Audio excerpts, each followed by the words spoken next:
Right, welcome everyone. Thank you all for joining. We're going to get started. No folks are still joining, but today's meeting is being recorded.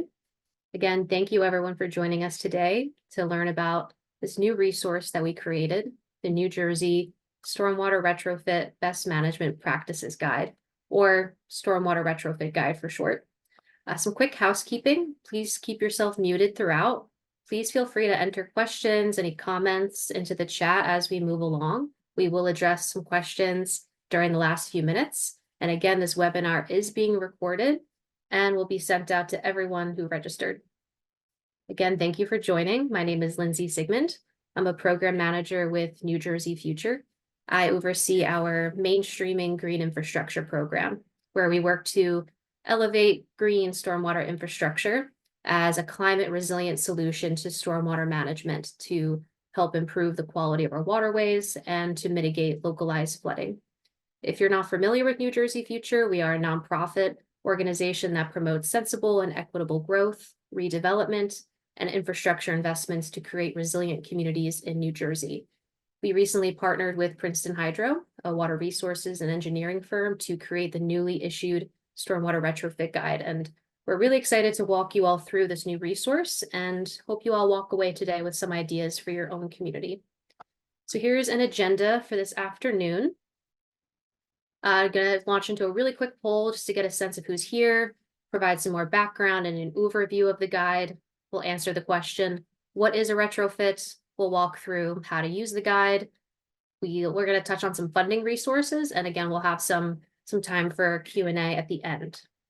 So here's who you will be hearing from today. I already introduced myself. And after I go through a quick intro, I'm going to pass the mic to Clay Emerson from Princeton Hydro. The other folks listed are the authors of this guide. And then we'll hear from Kathy Hale from New Jersey Water Supply Authority, who's going to walk us through a case study. So you can all hear about a project from the idea phase all the way through construction. And just a shout out to our stakeholder team who helped us put this guide together and provided really valuable comments along the way. So we'd like to get a sense of where you all are coming from. So if you could all please respond to the poll that should have popped up based on what role brought you here today. Do you work for a municipality? Are you a community member looking to bring this information back to your local leaders? We'll keep this up for the next few seconds. It should have popped up or it might be hidden behind a window. If these options do not reflect your role, you could put it in the chat. And if for some reason this poll isn't popping up, which I see some questions coming in, again, you could feel free to put it in the chat if that's easier for you. So I still see some answers rolling in. I'll give it another like 10 seconds or so. So far, I see an even split between municipal/county employee, environmental commissioners, design professionals, which I assume are like landscape architects, other design professionals that work on development projects and stormwater infrastructure, good amount of community members, a couple of elected officials, some water-related utility reps. All right, I think we're going to close the poll. So we have a really good mix of folks here. But no matter what role brought you here today, whatever role you fill, our hope is that you walk away today with some ideas for your own community that you live in, that you work, that you visit. So before we get into the details, let's answer this question first. What is stormwater? What problems are we trying to solve? As the EPA, the Environmental Protection Agency, defines stormwater, it's rain or melting snow that flows off of streets, lawns, and other sites. This image is showing what happens when rain falls in the natural environment compared to the built-out environment. When rain falls in the natural environment, there's more infiltration into soils and less runoff into adjacent waterways. When rain falls or snow melts in a more urbanized area with more impervious surfaces like buildings, sidewalks, roadways, we have less of that infiltration and more runoff. So more pollutants running into our waterways and more localized flooding when the water doesn't have any place to go. Stormwater runoff is increasing as we continue to develop and as we continue to see increased storm intensity and frequency. And that's what this slide is getting a bit more into. Stormwater is a growing problem. Our state and larger region has been experiencing heavier and more frequent rain. And as we continue to develop, we have more pavement, more impervious surfaces, which leads to more stormwater, more frequent flash flooding, and also leads to other end results like street closings, property damage, sewer overflows, damaged infrastructure, and impaired waterways. In New Jersey, over 90% of our waterways are still considered impaired. The problem hasn't necessarily gotten worse, but we really haven't made a lot of progress with improving our water quality. So next, land use and stormwater management in our state has changed over time. As the state developed, the natural hydrology of our watersheds was altered. The process of infiltration, what we were showing earlier on the what is stormwater slide, that is reduced when we replace natural features like wetlands, meadows, forests with large areas of impervious surfaces. So new buildings, parking lots, roadways. And this leads to problems with the pollution of our waterways. Then we see increased flooding and reduced groundwater. That's a very brief snapshot of land use and water.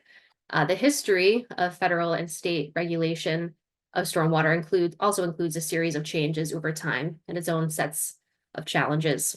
One example of this in New Jersey are the stormwater management rules administered by the New Jersey Department of Environmental Protection, or NJDEP. So these rules require new developments of a certain size to manage stormwater. These rules were revised in 2020 to require all applicable projects to implement green stormwater infrastructure. So bioswales, green roofs, things like that. And then the rules were revised again last year to require that the latest climate science is utilized when designing the size of these new systems. This rule was called the Inland Flood Protection Rule as a part of New Jersey Protecting Against Climate Threat. New Jersey Protecting Against Climate Threats. A lot of acronyms. Another way stormwater management is required is through the state's MS4 permit, which stands for Municipal Separate Storm Sewer Permit, also issued by the New Jersey Department of Environmental Protection. And that permit has requirements for all municipalities in the state to have a stormwater management program to manage pollutants entering our waterways. This permit outlines requirements for municipalities on a 5-year timeline. The revised MS4 permit was issued earlier last year. So there are 4 years of this permit remaining, and there were some significant changes made. All municipalities are now required to map all of their stormwater infrastructure over the next few years. And before the end of the 5-year permit cycle, they're required to identify projects to implement to improve water quality and reduce flooding. So at the end of the cycle, all municipalities should have developed what is called a watershed improvement plan. And what we're covering today will help provide some guidance for what those watershed improvement plans could include. I don't want to focus too much on the permit itself, but to learn more, New Jersey Future has a brief primer, a 10-page summary of the permit that goes over all the permit requirements for municipalities, and we can link that in the chat in just a moment. Detention basins, infiltration basins, bioswales, rain gardens, these are all examples of stormwater best management practices, or BMPs, that are implemented to manage stormwater and improve water quality. Often seen in New Jersey, these BMPs were designed and implemented well before the MS4 permitting program was created in 2004. So just think of all of the development that has occurred in our state before then without today's requirements to manage stormwater. And they were definitely implemented before New Jersey stormwater management rules required green infrastructure. So there are a lot of opportunities to retrofit our existing infrastructure, especially in a highly built out state like New Jersey. So the next slide is just a summary of what we hope to cover. What is this guide? It's a document providing best practices for retrofitting stormwater infrastructure to improve functionality and include natural features like green infrastructure. We hope local and county government will use this guide, nonprofits, developers, property owners, and we hope this will help fill current gaps in retrofit guidance related to stormwater management in New Jersey. And how, like I just covered, we think this is useful for MS4 permit compliance, can help with project identification and design, and could foster some public-private partnerships as well. So now I'm going to hand it over to Clay, who's going to walk you through the guide itself. Thanks a lot, Lindsay. I appreciate the excellent introduction, and kind of starting where you left off with these key questions, the what, why, where, and of course, how. So today's presentation, obviously we just have an hour webinar to work with. And I think we're going to give you a good overview of the manual, but at the same time, there are details to these things, and we're not going to be able to get into all the details. But from the results of the poll, I think we have a good mixed audience, and I think there'll be something in here for everyone. So the questions that I'm going to answer, again, kind of in a general sense, what is a retrofit? What can a retrofit be? Why? And perhaps you already have an idea of the answer, your specific answer for that, if you've taken the time to be here today. A little bit about where and when, and a little bit about how.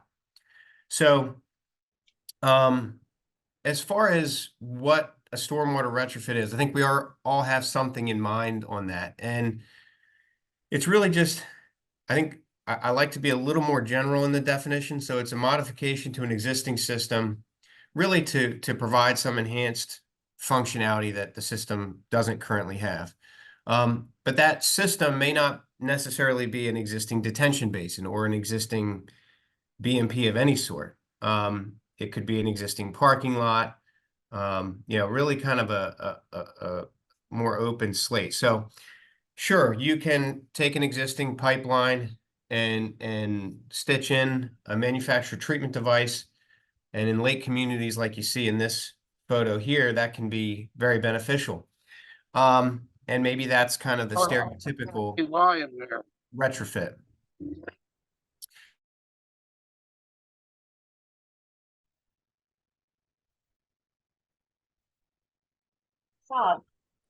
The one that maybe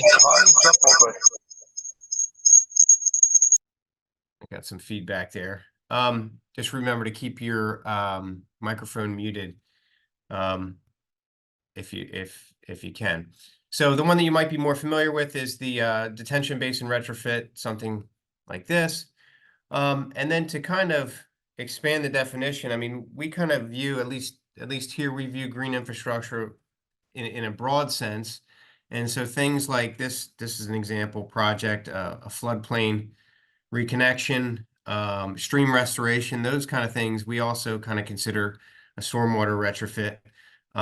Maybe not your typical definition. To give reference to the manual here, we do have 6 different sections trying to highlight different options, different applications. Certainly first on the list is detention basin retrofits, not because we particularly like them, or over other ones, but some other options there as well. I will talk about a little bit about each of these as we go forward. So the why is probably after the what that we all understand is probably the most important question in any project. Why are you doing this? What do you need to accomplish? Is it just a water quality improvement? Do you have some acute flooding issues and you're trying to tackle some flood reduction or other hydrologic benefits? Is it driven by O&M? Is it purely aesthetics? Is there a focus on ecological uplift? Or is it just, demonstration education? And all these are valid reasons. And typically any project is probably going to share a couple of these bullet points, and the more that you can bring into it as a driver, the more likely you're going to be successful. The bigger group of stakeholders or players that you can assemble in your team. And Kathy will talk a little bit more about that. Okay, so we can't talk about stormwater retrofits without talking about basin retrofits or naturalization. And if that's where your community, I see we have an equal number of municipal, county employees, and also some environmental commissions showing up in full force today. That's excellent. They really are kind of the low-hanging fruit of stormwater retrofits. It is usually, if we are looking at a watershed, it's one of the first places we look. When were the basins built? What were they built to do? So there's many good reasons that this is kind of the low-hanging fruit. Um, Not only those may be obvious to you, it's probably mowed grass. Um, there could be some maintenance cost savings by doing things a little differently there. Um, the other key thing, though, is that this is where all the impervious cover probably goes, right? That's what it was put in for. So you have all this pavement and it's connected. And what I mean by connected is it's pavement into an inlet, into a pipe, into the basin. It never has a chance, usually in most developments, to touch pervious soil, right? It's connected from the moment it lands via pipes, impervious structures, often right into the basin. So that's where you can do your most benefit quite often.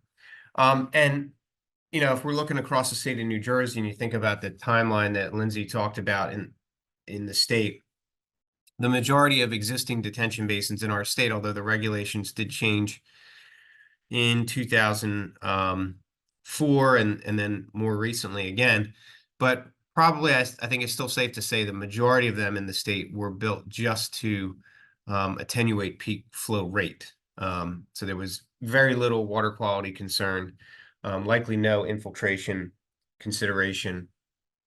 And so these are some things that we can improve upon. So kind of tongue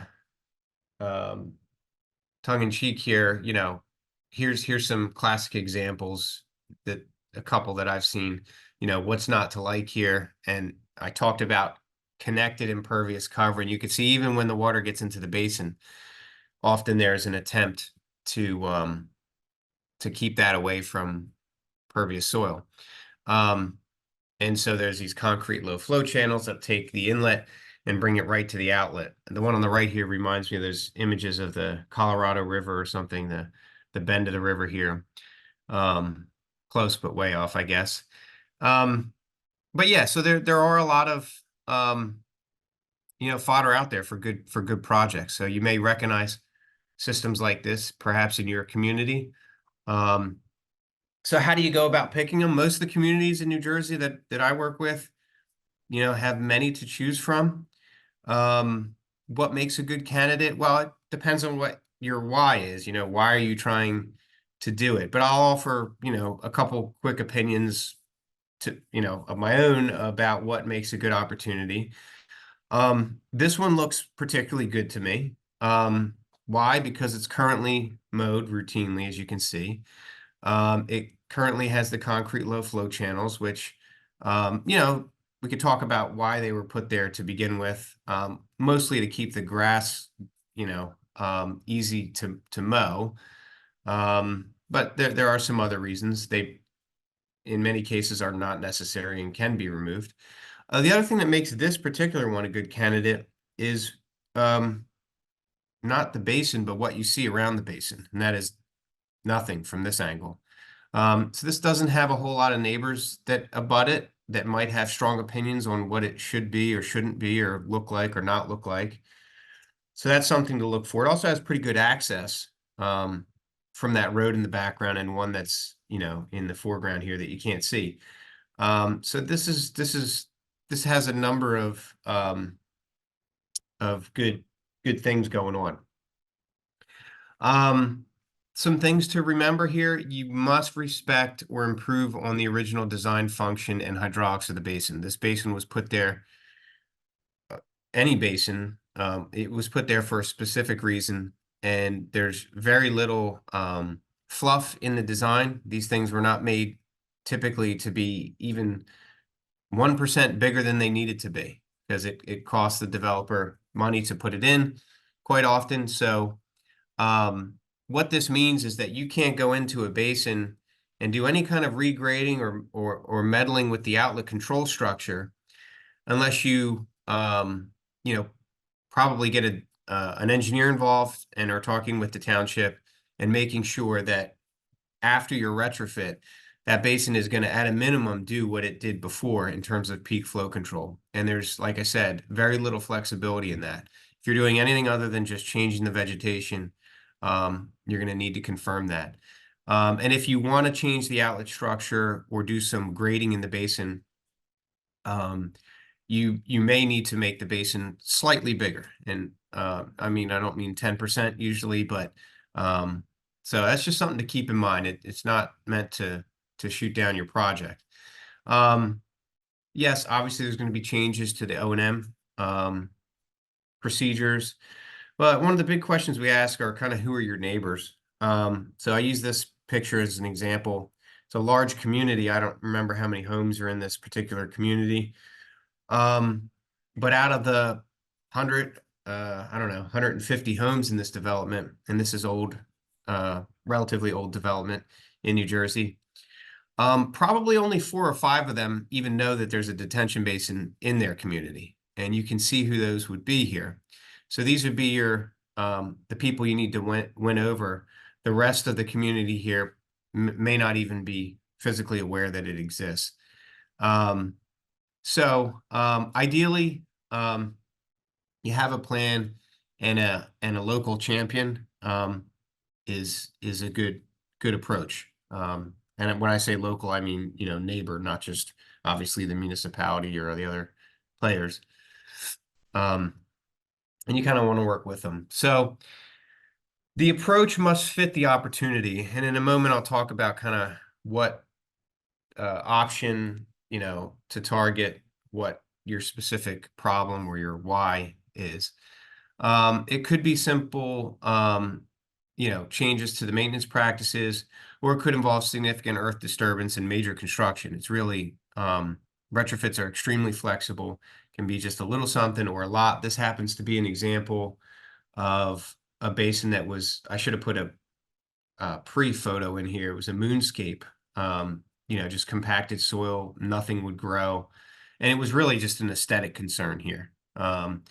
Obviously there were some functional issues too, but the community, you know, they didn't particularly care or know about that. They just knew that it looked like an active construction site 5 years after construction, and that wasn't acceptable to them. So with some modifications, some very minor grading and some soil understanding and soil improvement, it looks much better, and they're much happier with it. And then we have, you know, the other end of the spectrum, even beyond that, is a total redo. And this particular basin was just owned by a single homeowner that had the ability, working with the township, to make it exactly what they wanted it to be. And I've used this example in other presentations. They have a mowed walking path through kind of a meadow. They were interested in the habitat, the birds, and things like that that it attracted. But it was a pretty big egg to crack, nearly an acre of disturbance. So we had a good contractor, and it didn't look like that top photo for very long. And it's been working great for them. So on the other end of the spectrum, again, getting a little bit away from the basin retrofit and showing you how simple these things can be. This is an example in a park that was done by the Camden and Gloucester County Soil Conservation District, Craig McGee, who we work with a lot. And I think he nearly single-handedly, well, last time I saw Craig, he had 2 hands, but I think you get my point. I mean, he nearly single-handedly did these retrofits where he just brought in some native seed and did some tilling in both the swales that you see here in the foreground that kind of envelop this particular park, and it looks great. It's extremely functional addition to the park. So it can be a very simple project. You know, no big contractor here, no earth moving to speak of.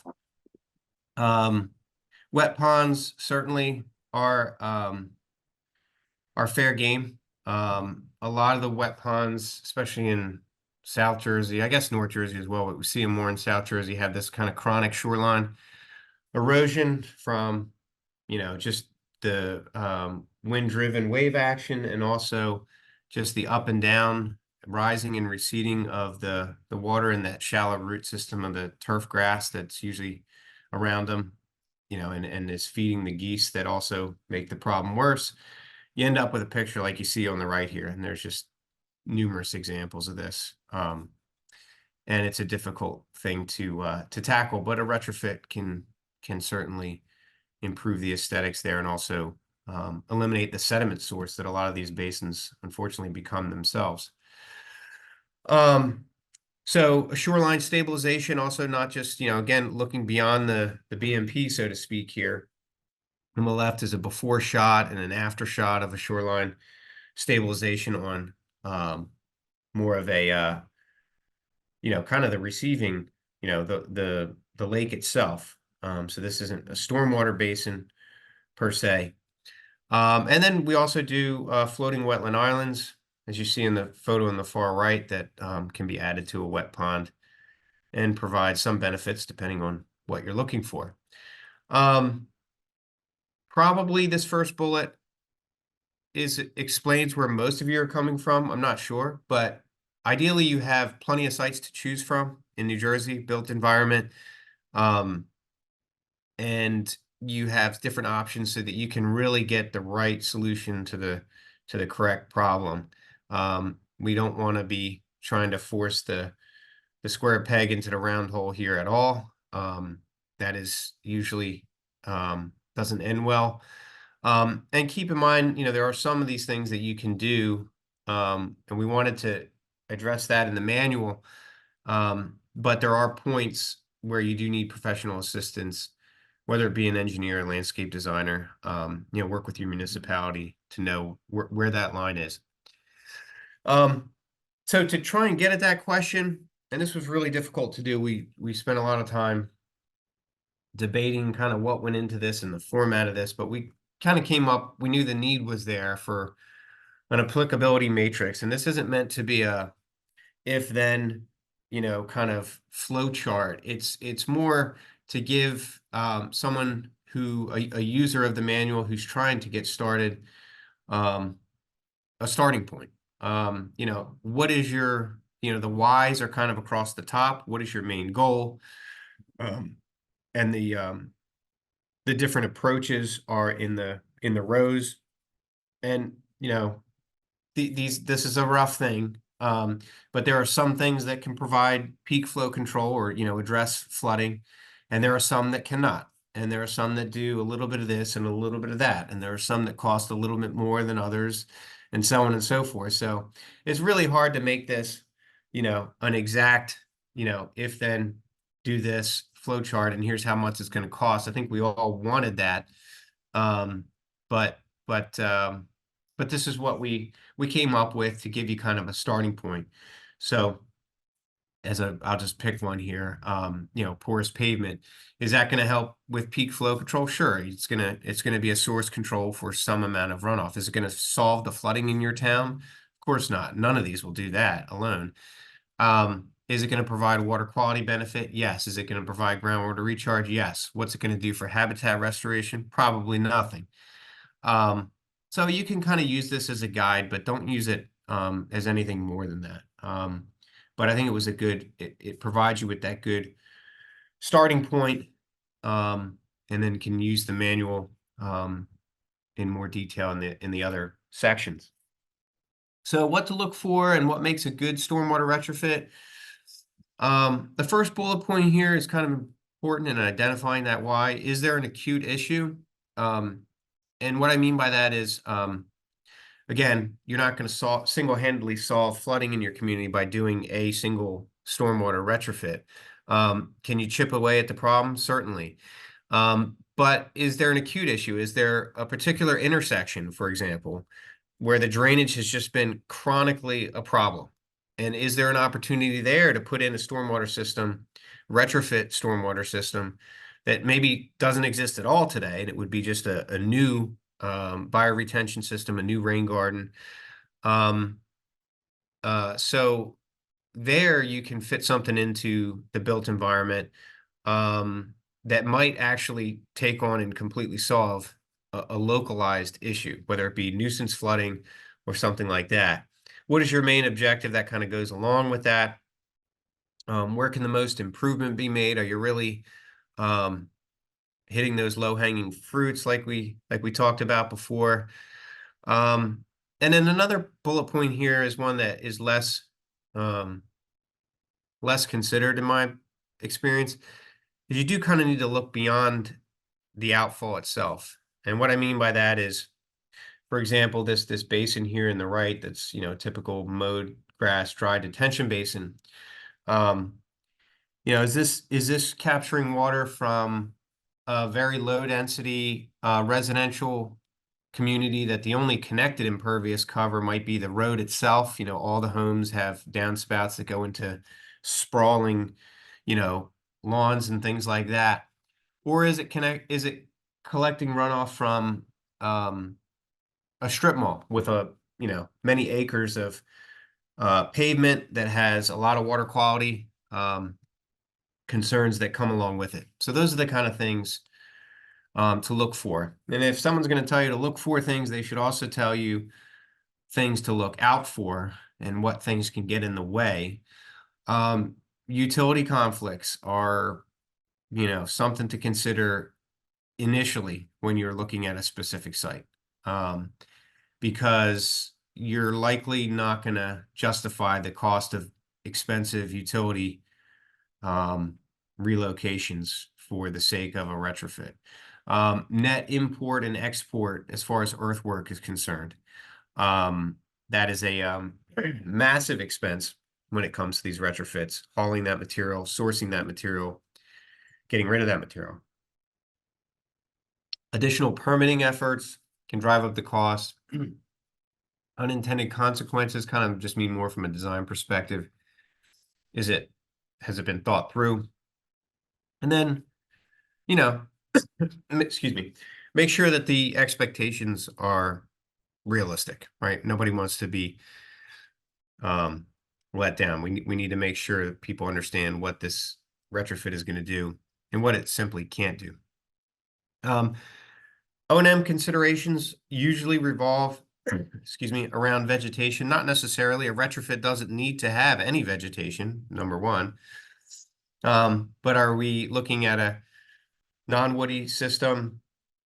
Are we looking for trees and shrubs? What is the tolerance for invasives? Is there zero tolerance? Or if we're just looking for function, maybe, we're not going to spend the money or the time to police the invasives. What's the mowing frequency? What type of mowing? So you see a kind of a typical rain garden type planting palette here on the left, a little more maintained, a little more garden-like. And then on the right, we have a more wild system, if you will, with allowing for shrubs. This is kind of like a inverted sand dune. You have a lot of like salt tolerant, sandy soil tolerant native plants in this photo that can deal with that. So what do the stakeholders want to look at? Speaking of what they want to look at, what they need to look at is critical infrastructure, like the outlet control structure, outfalls, like the actual structural components, for example, of a basin. So here's one where they maintain this mowed perimeter around the outlet structure. They took the definition of green infrastructure to another level and they painted the outlet structure green. But they can get around here, and this photo was taken after a huge storm, and you can see that they do need to do some maintenance. The top of this actually was engaged during this storm, and there's some material up there. So you cannot maintain what you cannot see. It's not exactly true, but it tends to be. And just another general comment about vegetation, that mowed edge, it shows kind of intent, and people who are less tolerant of something that's not mowed every week tend to be okay with a mowed edge like you see here on this example project. And also when we talk about source control, and this is in the manual, just converting turf grass to meadow and maintaining mowed sections is a retrofit in and of itself. So with that, I'm going to hand it over to Kathy, who is going to walk through an example project. One of the examples in Chapter 6, we have a series of 7 different examples that'll give you some flavor for what can be done, and there's a little bit of variety in there too. So I will hand it to you, Kathy. Thank you, Clay. So I'm Kathy Hale. I'm with the New Jersey Water Supply Authority, and Clay, you can go to the next slide if you would. We're an independent state authority operating state-owned water supply facilities. And Clay, if you hit down again, it should come up with a map. There we go. That shows where our facilities are. So the Delaware and Raritan system includes Spruce Run and Round Valley reservoirs and the Delaware and Raritan Canal. And then the pink area shows the Manasquan Reservoir and the Manasquan system. Our main role is operation and protection of the water supply infrastructure. Oh, yep, there we go. Including the dams and the pipelines to maintain the reservoirs and the canal. But then our watershed unit focuses on source water protection, which is all about reducing threats to water quantity and quantity. And there are 3 areas that we focus on: protecting resources that are still high quality, so things like land preservation, preventing increased flows and loads, and then fixing existing problems in the watershed. You can go to the next slide. Thank you. So our project history for this particular project really looked at the Delaware and Raritan Canal. And in the late 1990s, the water supply purveyors on the canal observed increased sediment at the intakes following storm events. And this was primarily between 10 Mile Lock, which for those of you familiar with Somerset County, this is right around exit 10, exit 12 of Route 287, and then Landing Lane, which is where the canal discharges back into the Raritan River. The increased sediment leads to an additional need for chemicals and also additional sludge disposal, leading to increased costs for the purveyors. So in 1999, the United States Geological Survey did a study, and they found 12 stormwater infalls in the last 11 miles of the canal. In about 2001, we received NJDEP, at that time it was called 319H funding for the DNR Canal Restoration Plan. To date, we have found 72 infalls to the canal in that 11 miles, and this is streams, ditches, headwalls, and pipes. And these are our facilities that discharge directly into the canal. There are other facilities that also go under the canal and discharge into the Raritan or Millstone rivers. So we worked with Princeton Hydro and SWM Consulting, and we delineated the drainage areas for each infall, estimated the sediment load, and then prioritized the projects. In 2005, the plan was the first watershed restoration plan approved by New Jersey DEP, even though it doesn't look like a 9 minimum element plan. We then received watershed restoration funding from DEP and worked with Princeton Hydro to identify possible projects. Some of the obstacles that we encountered included unwilling landowners, the inability of DEP to offer stormwater mitigation credits, and of course, ongoing maintenance. Next slide. So we implemented several projects between 2008 and 2014, including converting a basin into a wet pond at Rutgers Preparatory School, implementing a rain garden at Quailbrook Golf Course. We installed 5 Filterra units and then also a nutrient separating baffle box in South Bound Brook. And we also did rain barrel workshops with both South Bound Brook Borough and also Franklin Township in Somerset County. Next slide. In 2016, anyone who's been around for a while knows that as administration changes at DEP, so changes the watershed management atmosphere. And in 2016, we took a definite right turn and changed the focus of our project a bit. DEP asked us to expand the target area to include all of Franklin Township, Somerset County, and then we added priority for areas that are subject to the Raritan Basin Phosphorus TMDL. So on this map, the pink is Franklin Township, and then the yellow is all of the drainage areas to the canal that we had identified. So Franklin Township has had all of their stormwater infrastructure mapped for many years, well before it was required. They also had a list of basins that they were interested in retrofitting. So we did field reconnaissance at all of the basins on their list, and then prioritized them based on their size, if they were in a TMDL watershed, access to the basin, and the visibility. You know, Clay talked about pick your why for a particular project, and we were focused on sediment for this project. We saw a lot of variety in the basins, both in terms of construction and in maintenance of the basins.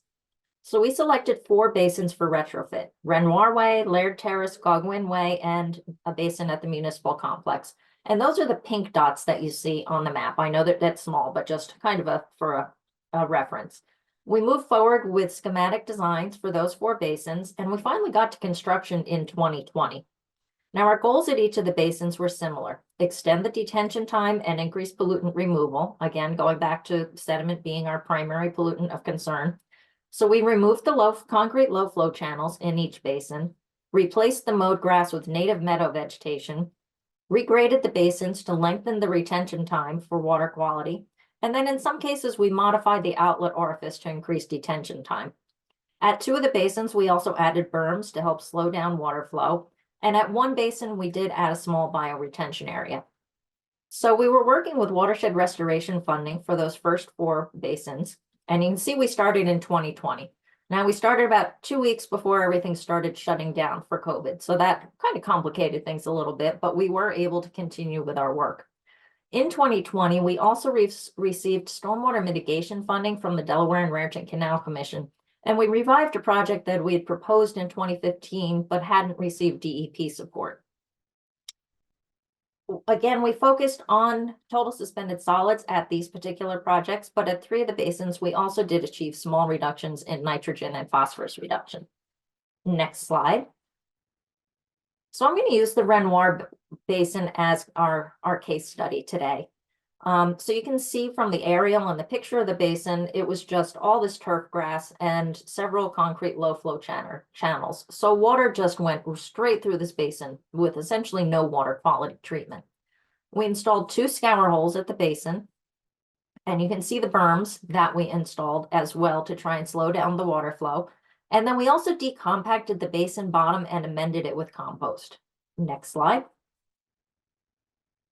So here you can see construction of the berms, and you can see them covered in the kind of a protective fabric and then seeded and covered with hay. Each of the berms also has an underdrain, but the berms help slow down the movement of water through the basin during storm events to facilitate sediment removal. After construction, we did modify the berms at the Renoir Basin in order to take better advantage of one of the cells. We cut a notch in in the berm between 2 of the cells, which allowed water to flow from one cell into the other. And this has facilitated the draining of the basin during storm events, and that is supposed to occur within 72 hours. Next slide. So here's the adaptive management at Renoir. So you can see that the water is distributed better between those 2 cells now. That the left middle picture really shows that well. And on the right, you can see kind of the notch between those 2 basins and between the 2 cells in the upper photo. And then the lower photo is then this past year. You can see it's grown in nicely. You hardly even see the berms. Next slide. I mentioned we also installed 2 scour holes at the basin, and they help slow down flow into the basin and facilitate deposition of sediment. The photo on the bottom right is the main scour hole just a couple of weeks ago after all of the storm events that we had. So it does hold water for a little bit longer than some other areas of the basin. But they also, the bottom left shows you what it looks like when vegetation is grown in. So you really don't see them unless there's a lot of water or the vegetation's been mown. Next slide. Here you can see the equipment that we use to decompact the basin bottom and incorporate the compost. Not too exciting, but there it is. Next slide. And then here is some of the planting that was done at the basin. We used a combination of upland and wet species. Most of our planting was done with seeds, but there was a small area kind of on the outskirts of the basin that we planted with plugs. And the species included bushy bluestem, showy aster, panic grass, coneflower, milkweed, bergamot, and others. In 2023, we had some grant money left over, and so we decided to overseed some areas that were a little bit sparse on vegetation in each of the 5 basins. So the pictures here are, and just going kind of from top, on the top it's 2020 and 2021, so you can see things grew in very nicely right after the planting. And then the bottom 3 pictures are 2022, 2023, and then the last one is just last week in 2024. And I just think the grass that's coming up in that one cell is just a gorgeous color of tan. I will say, know your neighbors. Unfortunately, not all the neighbors think that our lovely wildflowers and grasses are prettier than the mowed turf grass was, but that's a battle that you kind of have to work with. We did have a little bit of a blip, I guess you'd say, The township unfortunately mowed in late summer of 2022 rather than waiting to the spring, which may have affected how things regenerated in 23. So we're interested to see how things come up this next year. Next slide. Clay mentioned maintenance, and it's an area that dooms a lot of projects. Franklin Township is responsible for maintenance of these basins, and that includes mowing them once a year and making sure that debris and sediment haven't accumulated after storm events. So you can see a reduced mowing schedule can really be a benefit to the municipality. You know, when we were, I guess, right before the construction, I ran into one of Franklin's DPW guys out at the basin, and he was just thrilled that they weren't going to have to mow the basin every year or every week during the growing season. On the right, you can see when we did the adaptive management at Renoir, we also removed some of the sediment from the scour hole. That's kind of in the main area there. Next slide. Just a little bit about costs and funding. There are a lot of spots that you have to think about costs for. Our costs on the first 4 basins for construction alone were just over $500,000. The Delwood Basin was about $150,000 for construction, but it's important to make sure you also have funds for adaptive management where necessary. We utilized a combination of funds from New Jersey DEP Watershed Restoration Funding, Delaware and Raritan Canal Commission Stormwater Mitigation Funding, and then also our Stormwater Protection Fund. And as I mentioned, Franklin Township is responsible for the long-term maintenance. Next slide. Clay mentioned, knowing your neighbors, and that's a really good point. We probably should have started talking to the neighbors sooner than we did. We did a presentation at an environmental commission meeting. We did a postcard mailing notifying the neighbors of that. And we had a lot of people at that first EC meeting. That was a bit of a challenge. We did door hangers right before construction at the first couple of basins and had information on our Facebook pages, our web pages, and then also the township pages. But it's important to get the neighbors involved sooner rather than later so that they're not surprised when all of a sudden heavy equipment starts showing up in their neighborhood. Next slide. Monitoring is also important, and evaluation. We've used models to estimate our pollutant load reductions. And then we also have ISCO automatic water quality samplers out at 2 of the basins. So we have pre and post-construction data. I think we're going to do 1 more year of post-construction data in 2024 this year. We've also done vegetation monitoring to make sure that we have adequate vegetative coverage out there. And we'll continue doing visual observations throughout, for as long as we need to for the project. Next slide. I've hit on most of these before, but I think it's important to remember that patience is key. I started working on this project in 2002, and we finally got to construction in 2020. So perseverance is important. Work with your partners, figure out what your best projects are, both for the funding that's available and the goals of each partner. Be ready to adapt to site conditions and be ready to deal with some unhappy neighbors and some happy ones. And don't forget about maintenance. And that is all I have. Okay, thank you, Kathy.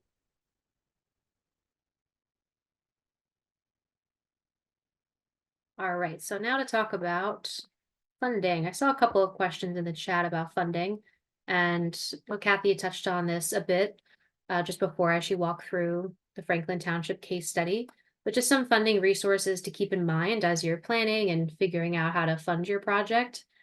So yeah, I hope this will give you a sense of a few options. This is not an exhaustive list. And I will mention that our mainstreaming green infrastructure program here at New Jersey Future sends out quarterly newsletters that includes upcoming funding opportunities. So if you don't already receive our emails, sign up on the toolkit website that I'll link here in the chat, or you could just reach out to me really quickly because I want to spend a few minutes answering questions. So I'll mention the New Jersey Water Bank. They administer New Jersey state revolving funds to help communities finance their water infrastructure projects. More information can be found on their website, or you can connect with New Jersey Future's Funding Navigator program staff for assistance. And I'll share more about that program in just a minute. Dana had answered this question a bit in the chat or provided these funding opportunities in the chat, but DEP periodically offers stormwater assistance grants for planning and implementation, including green infrastructure projects. And they offer 319H grants. 319H grants are U.S. Environmental Protection Agency, U.S. EPA pass-through grants. Another option for your community is to explore a local stormwater utility. If you're not familiar with stormwater utilities, once a utility is formed, similar to how you get your water or sewer bill, fees are collected based on the amount of impervious surface on a given property has. So you're paying for the amount of stormwater your property generates. These fees generated provide a dedicated source of funding for communities' infrastructure needs. You check out New Jersey Future's Stormwater Utility Resource Center for more information, or again, feel free to contact me. Next, navigating the New Jersey Water Bank can be, or just water infrastructure financing in general, can be burdensome, and communities may lack staff capacity to apply. Syracuse University's Environmental Finance Center is providing technical assistance to New Jersey and the larger region. Their website is shown here, and you can scan the QR code to access their website for more information. They provide guidance from planning, community engagement, all the way through construction. The next slide, just resharing some resources. The retrofit guide that we covered today can be found on the New Jersey Future Green Infrastructure Municipal Toolkit. That's that QR code, and we've been providing links in the chat. A New Jersey specific resource for navigating the complexities of water infrastructure related funding is New Jersey Future's Funding Navigator program that provides assistance to communities interested in financing for projects, including stormwater infrastructure projects. So if you're here today and you represent a municipality, a county, water utility, there's a form on the website that you fill out and our staff will be in contact. If this does not describe you, but your community or you know of one in need of technical assistance, check out the website and fill out or forward the form. So with the last few moments, we'll get into some questions. Like I said, we did our best to answer the ones that popped up in the chat. And that QR code there will bring you directly to the retrofit guide. If you want to check that out as we're going through some questions. So we've been compiling them. There was one that stuck out that I think some folks may be curious about. Let me bring our other speakers to the spotlight real quick.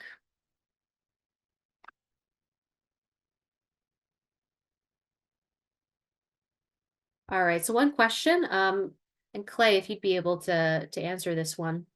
Can you retrofit an existing stormwater management structure so it complies with current green infrastructure requirements? Well, that's a good question, and a relevant one here in the last couple of years for New Jersey for sure. So the answer to that is probably. And the reason I don't say yes or no with certainty is New Jersey's definition of green infrastructure.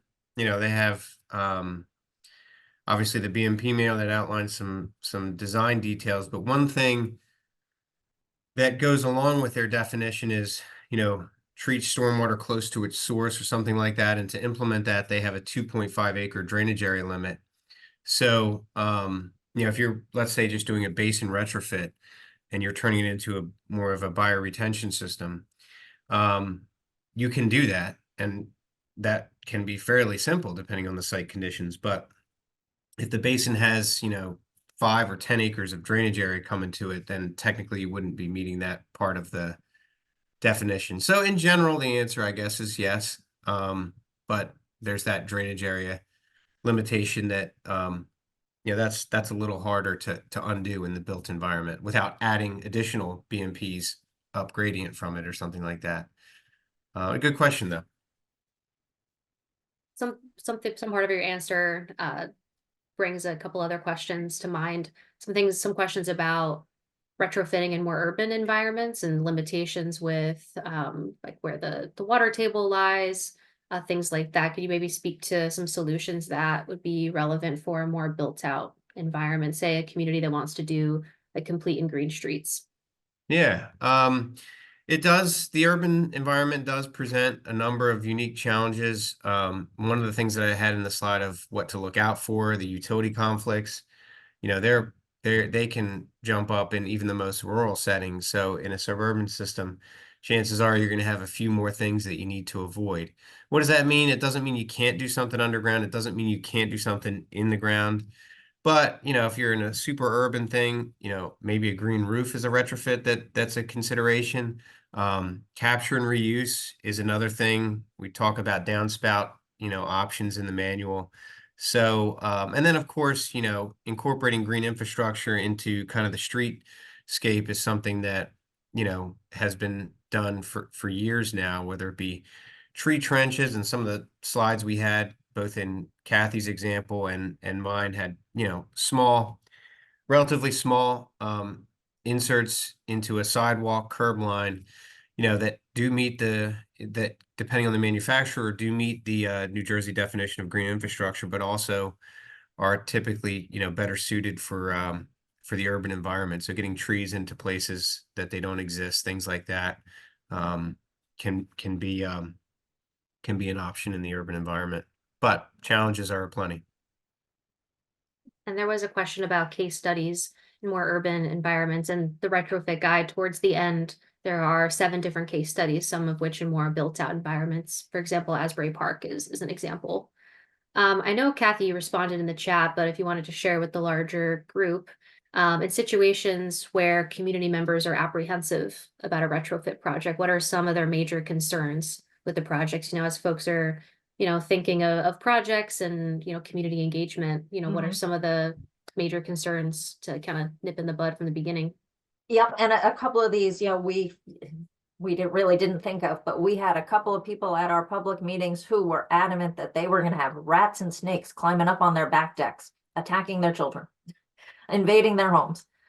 And we have one neighbor that claims, yes, they've seen more rats and things since, but in general, that you kind of have to anticipate things like that. And Dana brought in another one, when are you going to mow that meadow? It looks so messy. Well, to most of us, that meadow looks gorgeous. I mentioned the gorgeous color on the grasses out in the Renoir Basin right now. I think it's great it's not green, no, but it's I think a gorgeous color, and to see something like that in the middle of winter is much better than just seeing some nasty mowed areas, which probably are more muddy than anything else. And we've had people come up to us out at the basins who absolutely love them. The butterflies, the birds, and all sorts of things like that. So thinking about who's close to it, we had worked with Franklin Township also earlier in the process, and there were things that we kind of eliminated from consideration as options for retrofit. They really didn't want to deal with wet ponds because it's a liability issue. So we've moved away from converting anything to a wetland or a wet pond. But think about people's viewpoint.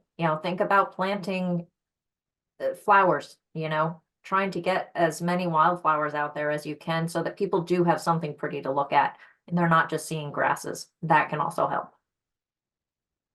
Great, thank you. And we had, like I said earlier, we did our best to respond in the chat, and some of our partners on the line chimed in with some questions. So thank you all. Some great discussion. There was one question, well, can the chat be shared out? I'm not exactly sure what that looks like, but we're able to save the chat. I just don't know what it's going to look like when we send back out, but yeah, would love to share the conversations that were happening in the chat as we went throughout. I'm trying to, there were a lot of questions, so I'm just trying to find, I don't know if you already answered this, Clay, but how does one avoid compacting soil in a basin when initially installing or retrofitting when heavy equipment is required? Yeah, that's a really good question. I'll try and be quick with the response. And I had some other slides, but for time, I took some of them out. I mean, just the soil compaction alone from the initial construction of a lot of detention basins is worthy of retrofit. I mean, they're typically used as sediment basins during construction. They're run over with every kind of rubber tire equipment. So some of our retrofits are just undoing the construction damage to the soil. So obviously, when you do a retrofit, you don't want to contribute to it. So yeah, you just simply work your way out. And once you've amended the soil, whatever that may be, whether you're adding organic matter or just physically decreasing the bulk density, literally breaking it up, you work your way out. There's never to be a rubber tire. I specifically point the finger at rubber tire equipment in the finished product. Wide track equipment, although it's extremely heavy. If they have very wide tracks, they're exerting less force on the ground sometimes than is under my foot. But nevertheless, we always try and work our way out so that we don't have any equipment on there. And a good soil surface is rough and feels like you're walking on a mattress. So that's the ideal condition. So very good question, and a good project can be ruined without that consideration. Thanks, Clay. Could you progress to the last slide? That's all of our contact information up there. We did record today. Everyone who registered will get a link to the recording and the chat. We have one last question before you sign off. Alesha, if you could launch the next poll. It's just, what kind of events would you like us to host next time around? It's hard to fit a lot of information in an hour, but we tend to lose people mentally after an hour. So would you like to attend another stormwater retrofit webinar, something specifically about funding? We could get out of the virtual world and do a walking tour. Maybe just general with all the flooding going on in our state, maybe just something more general on flooding. All municipalities have to update their local stormwater ordinances by July 16th of this year, so would be happy to provide resources on that. I referenced the MS4 permit throughout, and so did Clay and Kathy, so if you want to learn more about that. Little split up with our responses, but before you sign off, if you could just respond to that. And I think with that, we can stop recording. And just thank you all so much for joining. Really appreciate it.